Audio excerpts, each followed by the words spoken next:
Good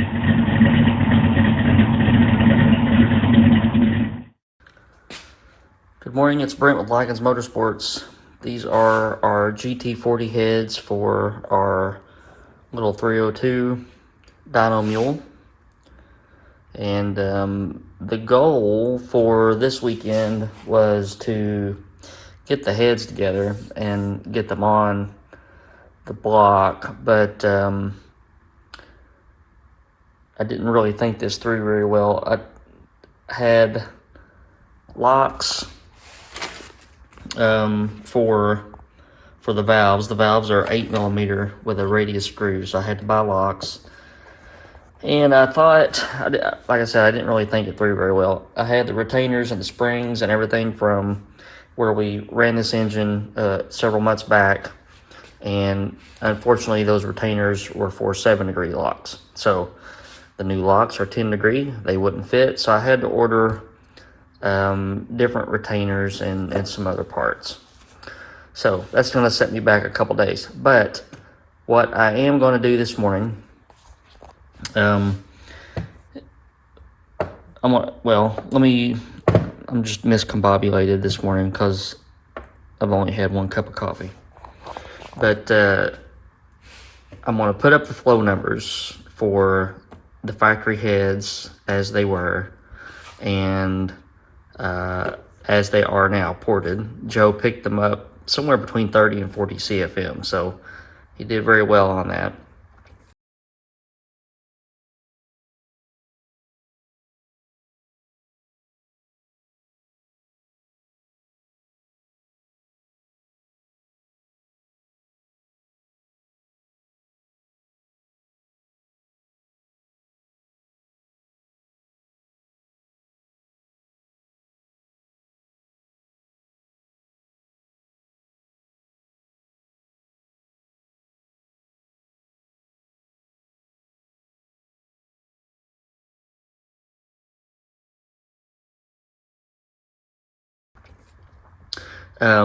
We're working with larger valves than what we were before. So anytime that you do a valve change or cut the decks significantly, which we have not, we just did a cleanup pass on the decks. But anytime that you change the valves or do anything like that, you need to check piston valve clearance. And with the pistons in our little 5-liter block, there's generally not a lot of room for piston to valve clearance, and overlap and valve lift both play into that, so we just need to check. I checked it before with a stock head and roll it over with 100 thousandths shim in between the rocker arm tip and the valve stem. So I know that we had at least 100 thousandths clearance with that setup, but these valves have a bigger head diameter and a different shape and everything, so I just want to check it. I don't want to get all this together and everything be for naught when I get it on the dyno and start smacking parts. So I'm going to get some checking springs on here, and we'll check it on the engine and check our valve clearance. Alright, so when you start changing Valvetrain components, you have to get away from the factory ways of doing things. I got the head on here. I did break down and buy some new ARP head bolts. We got our lifter in here that has been shimmed so it's solid.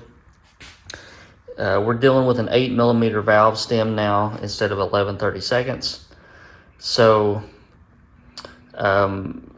that gets us away from, and we also drilled and tapped and milled the pedestals down so we can use a rocker arm stud. So that gets us away from the factory rocker arm setup. I do have some Crowler stainless rocker arms, so we'll be switching over to some rocker arm studs, some adjustable guide plates, some Crowler rocker arms, and I'll have to use an adjustable pushrod length checker and dial in our geometry real quick, and then check our piston to valve clearance. So I'll put clay on the pistons We've got our head mounted, and we'll see what we can come up with. All right, so here's what our setup looks like.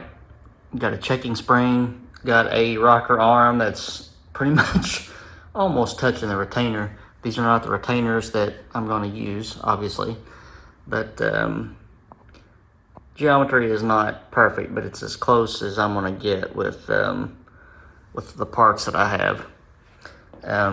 I'll just be very frank in saying I'm not about spending money on this thing right now, so just trying to skimp by on what I can. I do have some different retainers and locators coming that'll work with the setup, but that's about as far as I'm willing to go right now. I will have to buy push rods. There's kind of no way around that. But that's our AFR adjustable guide plate, which is really nice. Got some ARP studs, Crowler rocker arms, and got our exhaust valve just starting to open.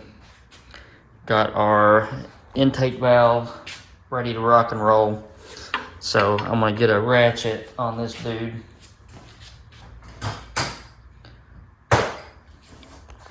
And roll it over. And hopefully it doesn't stop on us.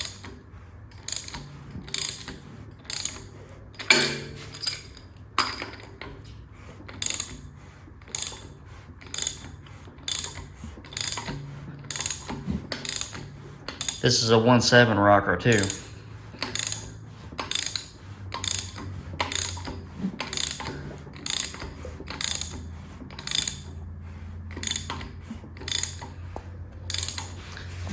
Do that one more time. I'm sorry the camera's moving, but it's hard for me to do 18 things at once. I'm just looking to see what kind of retainer to guide clearance we got. We got plenty. All right, so we did the intake side.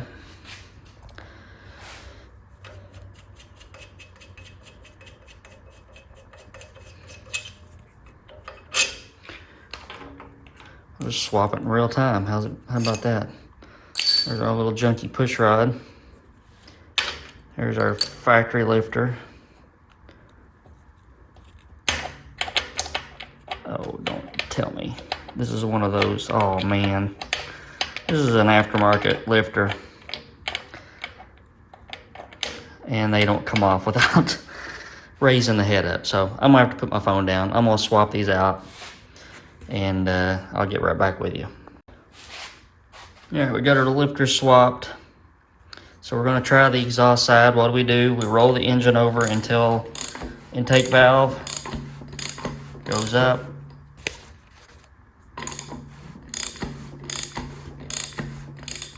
And starts back down. Okay. We're gonna put our push stick in there. Put our rocker arm on.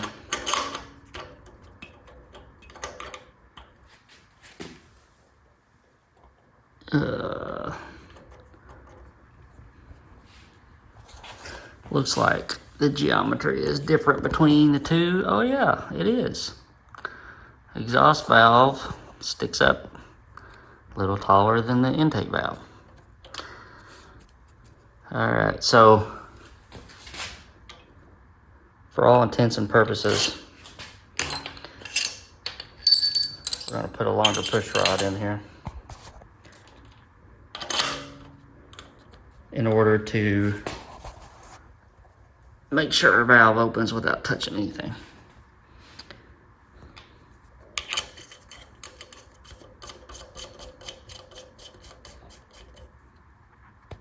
Okay.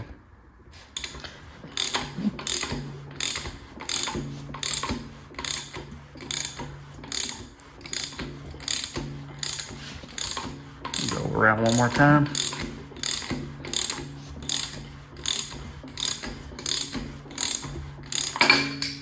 Okay. Then we could take it all back apart.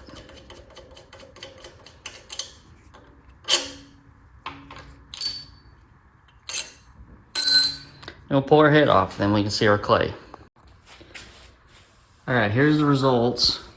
So the important side is the exhaust side.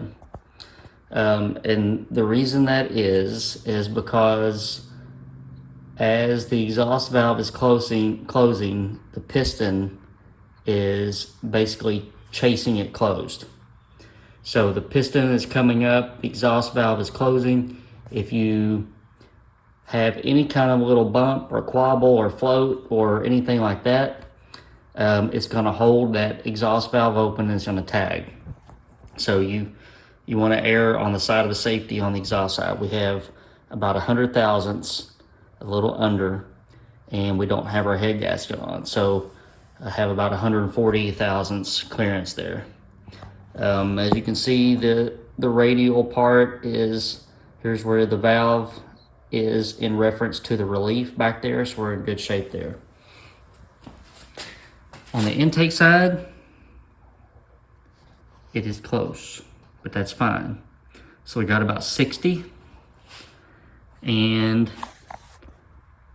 that's okay because the valve is chasing the piston down the bore on that stroke. So if it floats, then there's really no chance of any harm or anything like that. You can actually get by on very little intake piston valve clearance. We have 60 here, and we're gonna add 40 to our head gasket, or from our head gasket. And I'm gonna section this a little bit more because it does look like the valve is getting close to that relief in the background.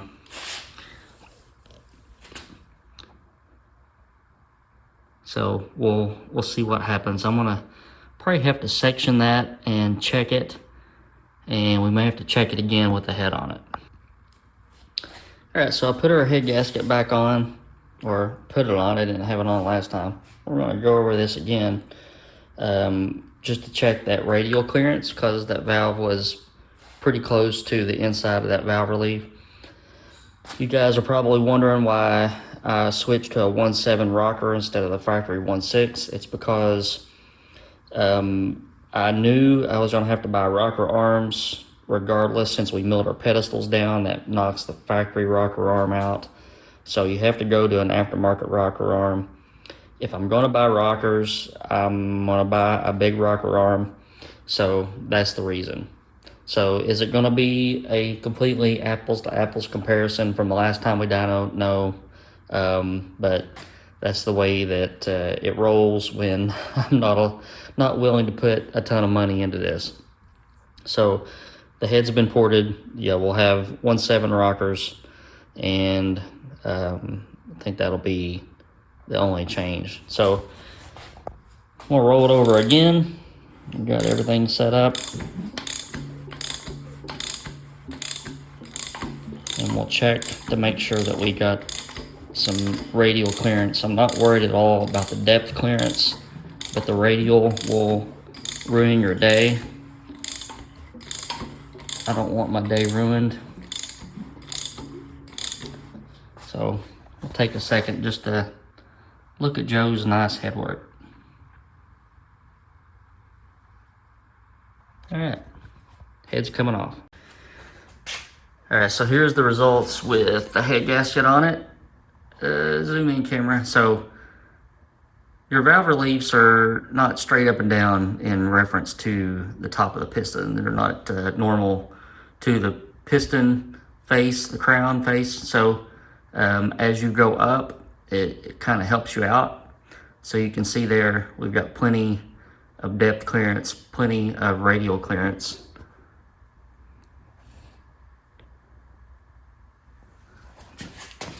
Check on this side. Camera focus camera. So my razor blade work was a little bit nasty on this side because of all the carbon on the piston, but we got plenty. I feel good that it'll survive another dyno session. But yeah, so that settles that, and I'm just gonna check out the discrepancy between these two guys, I don't know why we ended up with such a difference in height. I'll have to look back through my parts orders and make sure that I didn't order a valve that's more lift or whatever. It's not the end of the world. So the retainers that are coming, these are 1.5 retainers, so I'm getting 1.4 outside diameter retainers.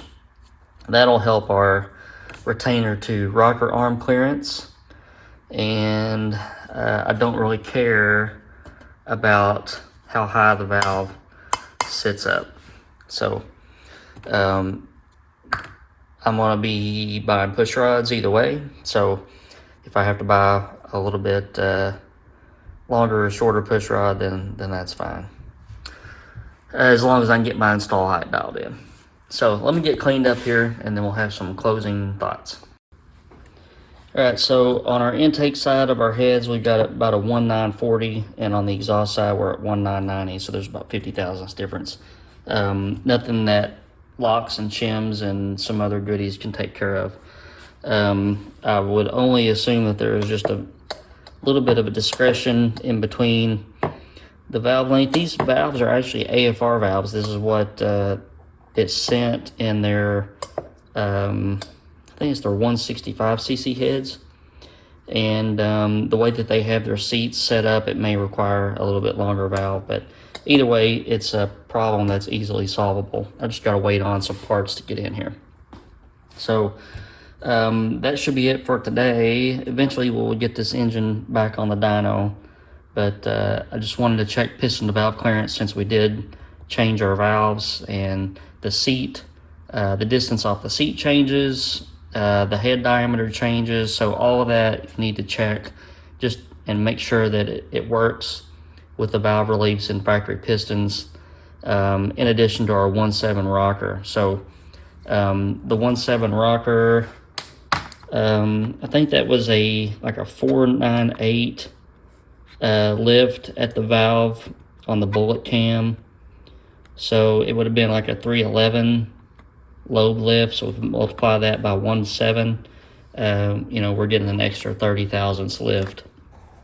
Again, not apples to apples, but you know, in case you guys want to fund this whole project, I'm not willing to spend, you know, hundreds of dollars multiple times just to test on the dyno.